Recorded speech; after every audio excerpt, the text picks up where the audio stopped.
Hey guys, welcome back to the Lovin Dubai show, the last interview of 2024. Today's guest is Shabreen Sabeer with her witty take on life, culture and everything in between. Dubai based, but like so many of us, her roots are from all over. We're super excited to have this chat. Welcome to the show. Welcome to the show. Thank you. So happy New Year's Eve. Do you have any plans for tonight? Literally no. I'm like but it's crazy because especially in Dubai, like I'm the most like social person. I love to leave the house. I love to go out because I just think it's so much fun here. But tonight, all my friends were like, you know what? We don't want to deal with the traffic, so we're just gonna stay home, like do something chill. And then I actually have my mom here, so I think what we're gonna do, I live in Dubai Creek, so like I think what we're gonna do is probably just watch the Burj Khalifa fireworks from afar because you can kind of see them. Oh, that's a plan. Yeah, that's a plan. And it's like I can just walk there, so I don't have to deal with like being stuck in traffic. So just it's gonna be great. Is this your first New Year's Eve in Dubai? Like you're pretty No, new it's to my the second. city? Okay. It's my second. So I actually came here on a trip with my family before I moved officially.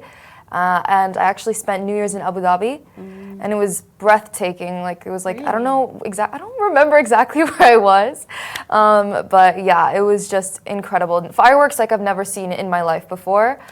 So yeah, it's my second. So we're sleeping on Abu Dhabi basically, are we? Yes, go to Abu Dhabi. I don't know, but I feel like if you're watching fireworks from Creek tonight, we haven't mentioned that on the show, but that's like a brilliant spot.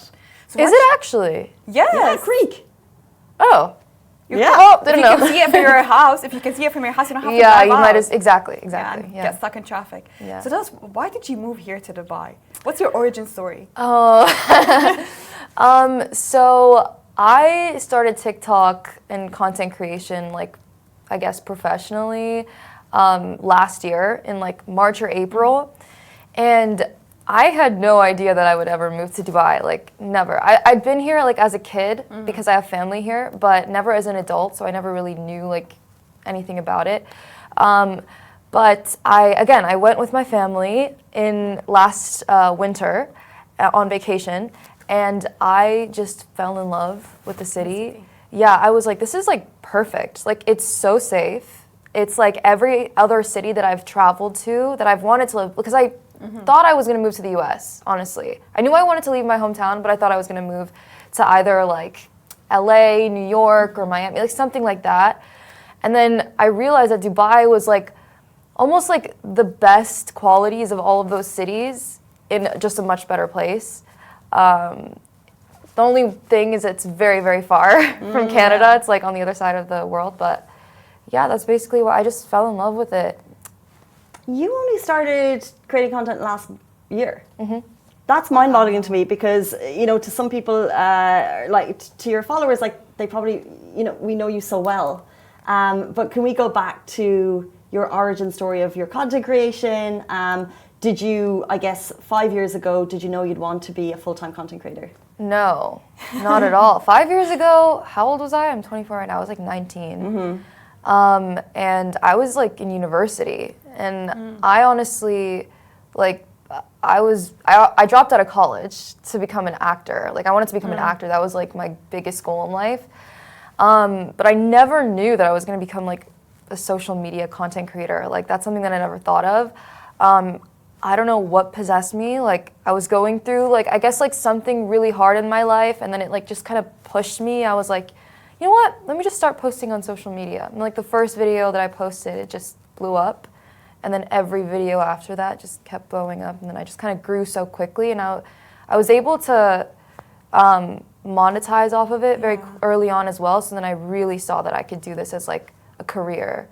Can you tell us about this video that went viral? What was it about? What was the context of this video?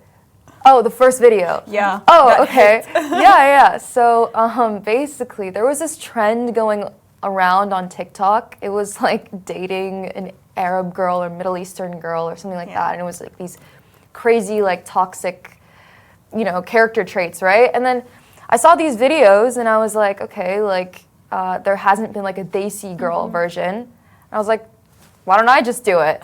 And then so I did it, and I was kind of just being like the most like uptight, high maintenance, you know, like girl, and surprisingly, like a lot of people could relate to it. Yeah, that's basically, I guess, why it went viral. because it was a trend. Like I feel like with TikTok, it's all about trends. Yeah, that's true. So yeah, that's why. And I guess when you started posting your first videos, what was your family's reaction? Because it's not, I guess, like, it's not Traditional. It's not traditional. Yeah, usually, right? yeah. Honestly, my family has always been so supportive of me, like anything that I do. Like they're very, very chill, like my parents. So when they saw the video, they just got really excited. Like, oh my gosh, like it has like millions of views. Like this is so. But even if, like, for example, the reactions with Instagram or with social media don't always please people, so you get like good and bad comments. Yeah. So like, how do they deal with the less positive comments that you get? You know what? I'm not sure. I think that is a question that I do have to ask them. I think they saw how much that I didn't care about that stuff, because I really don't. I never let it affect me. And so I guess they weren't really concerned about it. Maybe if they saw that I was like getting concerned, like, or if I was like lashing out or like... They would have stepped in. They would have probably said something. But yeah, like, well, funny story. I actually had like some like extended family members like say something to me and, you know, saying things like, well, maybe you shouldn't post this because... And then I was just kind of like, you know what? I don't care. And my parents actually were like, yeah, don't care about what any of them say. Like, you do what you want to do what makes you happy. Do what's going to make you successful, and Love that. Yeah. Have you ever posted a video that received a lot of backlash? Every video. Honestly, every video. And I think it's because like the videos that I post are like supposed to like kind of invoke that reaction into people, because like these certain characters I play, whether it's like the crazy girlfriend or like you know, like a girl that's like super high maintenance, or like whatever characters there are, like it's a lot of the qualities that I portray are like the negative qualities that all of us possess. And so like when people see that, they think, okay, this is actually who she is. Like she's just a horrible person. When it's supposed to be like satirical, like it's supposed to just be like relatable. Like we all have those qualities that we don't really necessarily, we're not necessarily proud of. And so a lot of people will just like comment on it thinking that like I'm gonna be like, you know what, yeah, maybe I should change, like these comments are, and it's like, no, dude, it's all a joke. Like, lighten up. True, lighten up. What's one thing what's one thing you want your audience to know about you that may not be seen from like your skits? I'm honestly super chill. Like, I wish there was more that I could say, but like there's not much to me like in my life. Like, I don't know, like I'm just very, very different. Like I live a very like simple life. Like I hang out with my mom and I hang out with my friends, and that's it. The content really has nothing to do with my life other than the fact that it's my job. It's just for fun. Yeah, it's just for fun. Yeah, exactly. When we open your Instagram and we look at your bio, you have a broken heart next to 24. Oh. Do I?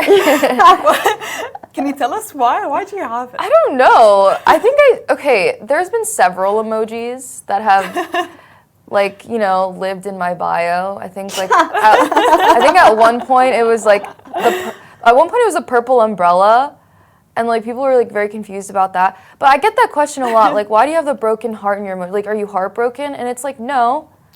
I just like that emoji. I think that like also I think it's funny because like I feel like I'm getting old. I'm 24. That's how I read it. And so I'm like, that's what I thought also, that's what I want people to interpret it as, like 24, heartbreak. Here I am, aging, getting older. Were you nervous to make the move basically across the world? Oh yeah. And then talk to us a little bit about that decision, because like you said, you wanted to be an actor, and that like LA might have been the right call. So it's really interesting as people living in Dubai that you know, a super talented content creator chose Dubai from across the world. So tell us a little bit about the move and what it was like for you starting up here. Well, the move was very spontaneous. Nobody thought that I was going to do it. Like it was a split-second decision. It was very tough. Like I guess the hardest part was leaving my friends and family. I mean, those are people that you really can't replace when you move out, and it's very, very far. It's like the flight is 13 and a half hours from Toronto, so I can't just like pick up my stuff and like leave anytime I want. But honestly, I don't know, like it was hard, but it was so like worth it, because like I felt like, you know what, I'm 24, I do have to kind of grow up. I feel like I've been coddled my entire life, especially by my mom. But she's here with me right now, so I'm still being coddled. But yeah, it was very, I'm not gonna lie, it was very scary. And then you asked, what did you ask again? Like, what's it been like starting up here, basically, as you Oh, said, right, your right. friends and family are 13 hours away. How has Yeah. the experience been for you? Obviously, it's very hard. This is like a completely different scene than I'd say like the American social media influencer scene. I feel like I don't know a lot of influencers here still, and I've been here for like a couple of months. I'm still trying to get familiar with like that whole content creation scene here. But what I realized about Dubai is that they really do love social media influencers. They really do. I feel like they use our skills a lot, they use us a lot, and I feel like it's a new and upcoming hub for, I see like a lot of people, I see people moving here all the time, and I'm like, you know what, I want to be a part of that. Like I want to be a part of like making this city like the next LA. Why not? So you said that you receive a lot of comments, you receive, like, people react a lot to your videos, but can you tell us the funniest or the best DMs you've ever received? Oh my gosh. My DMs are a scary place. I try not to look there. The marriage proposals are very funny. Typical brown girl. Yeah. No, yeah, the marriage proposals are like, they're very endearing sometimes. Like, cause they'll be fully serious. They're like, these are my qualities. This is what I'm looking my for. gosh. Like, I think Their bio is here. Yeah, I think, and then obviously they're like, you know, let me pay for your nails or something like that. Like that's funny. Take it. Yeah. Yeah, I think that's pretty much it. Otherwise, the DMs, stuff that I can't really mention on a live show. Really? Yeah, it's not a good place. So you're not answering your DMs because No, there's too much? no, I don't answer my DMs unless it's like someone that's like genuinely being really, really, really nice. It's on the very rare occasions I do look through my DMs. I try to avoid it. Yeah. I'm getting visuals that I wish I wasn't in my head. Yeah, I'm just like, I feel, you know what? If you want to get someone's attention, don't, DM them. Don't. Like, I don't know. There's no advice, but like, don't reach out to people with personal messages. No, yeah. Marriage proposal through DMs, yeah? Yeah. You know what? Good for them. I honestly, like, good for them. Like, they got courage. They have courage to do that. Like, Yeah. that's actually, like, but I wouldn't say that it's effective. Applaudable though. Huh? Applaudable. Yeah, applaudable. Applaudable, but not effective. I love that. Looking back on the since you've arrived in Yeah. Dubai, what advice would you give to content creators? Like, what do you wish you knew when you got off that plane to really, I guess, start making a living here? Oh my gosh. This is the hardest. I think this is the hardest question that I get asked. Is like, I get asked it actually all the time. Like, what's the advice that you would give to content creators? Honestly, I would love some advice myself, but I think consistency is honestly key. Like, I think this goes for content creation, business, like any job. Like, just like know what you're good at, and then hone in on that. You know what I mean? Like, focus on that. Like, if you're good at comedy, do the comedy, milk it. If you're good at beauty, do that. So yeah, that's what I would say. And then just know your audience. Like, if your audience likes a certain thing, then you just have to do that. But if your talent is growing an audience, but how are you, I guess, making a job out of it? Like, how were you able to do that when you landed here? Did you have a management agency, or how do you set up? So I had an agency like back in Toronto. I'm not currently represented by anybody right now. It's not something that I'm opposed to. Again, I kind of just like do everything myself. Like, obviously as content creators, like the biggest way that we earn an income is through brand deals and stuff like that. So it's really important. Like, I think like one of the first things that I really wanted to do when I moved here was like, connect and network. I think that's really important. So like, obviously I was able to attend some events and meet other content creators. And then I've been able to work with certain brands. I think my first big brand that I worked with in the UAE was Noon, so that was a very exciting campaign for their Diwali campaign. And yeah, like hopefully, obviously, even through this, like I'll just get more exposure with Dubai clientele and stuff like that, and you know, we'll go from there. I'm still very, very new at this. So, yeah. So it's the last day of the year. What's on your vision board for 2025? Ooh. My vision board is hopefully, inshallah, getting to 1 million followers on Hopefully, TikTok. yes. Hopefully, yes. Like, I feel like I've been stuck at like 700 something K for a very long time. I know I can hit 1 million. It's just about the consistency. And so that's definitely my goal. My goal is to obviously work with more brands in the UAE and stuff like that. Become more settled here, become more known here. I love traveling, so traveling to different destinations is also one of my goals. But also in terms of like content creation, like just, I guess people getting to know me personally rather than like this character that I portray in my videos. That's something that I also really want to do. Interesting. Yeah. Exciting year ahead. Before we close out the show, we want to play a little game with you. Ooh. If you don't mind, Yeah. if you'll join us in this game, it is called Dating Icks Ooh, with Shabreen, of course, Sabeer. yeah. This is our ick button, the ick buzzer. So if it's icky, you do the red buzzer. Yeah. If it's not icky, you tell us. Okay, I love this game already. Okay, should we start? Yeah. A man with a really nice Instagram aesthetic feed, like loves himself and posts himself a lot on social media. This is so hypocritical of me. I'm such a hypocrite, and I fully admit that. I'm not gonna lie. Like, I would prefer a guy to have no social media whatsoever. Yeah. Yeah. Same, I relate to that also. 100%. Because girls and men are different. It's very different. It's really different. We use Instagram very differently than men use Instagram. I agree. But if we put a man sitting here and we asked him the same question, men, if you're watching, would you like someone who overposts on social media? I wonder, I don't know. I think they'd say the same. No. They say no, yeah. Yeah. But then they navigate towards the DMs. Exactly. They don't mind. Okay, overuse of emojis in early texts. Oh no. I think that's funny. I mean, like, I use emojis in the most random way. I mean, I think, like, it's just, I guess, I don't know, like, it's not really an ick. It might be a bit concerning. And, like, I feel like it depends on, like, the age of the person you're talking to. Like, millennials use emojis very differently than the Gen Z. So, but no, it's not an ick. Not a red flag. So yeah, we have different emojis. Like the way you see emojis is different the way we see the Yeah. emojis. Yeah. But I like using emojis as well. Okay. So another one is ask ChatGPT what to say during an argument. If they ask ChatGPT, What to say during an argument. you know what? That's not an ick.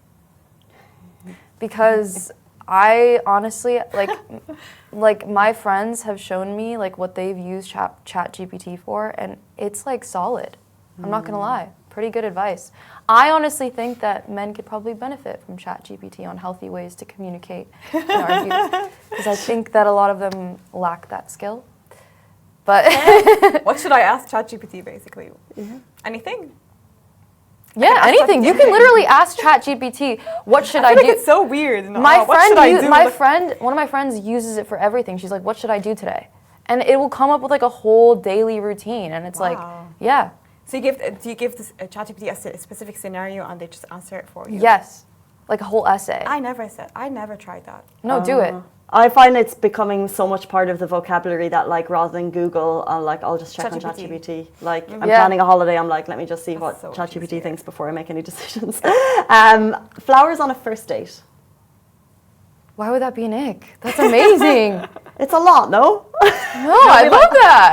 I love flowers. Okay, flowers on a first date, not It date. might be like a bit love bomby, but again, like I feel like I'm a Leo and I'm a bit like self-obsessed. So I'm like, of course someone's getting me flowers on the first date. Like, That's what I deserve. yeah, that's what I deserve.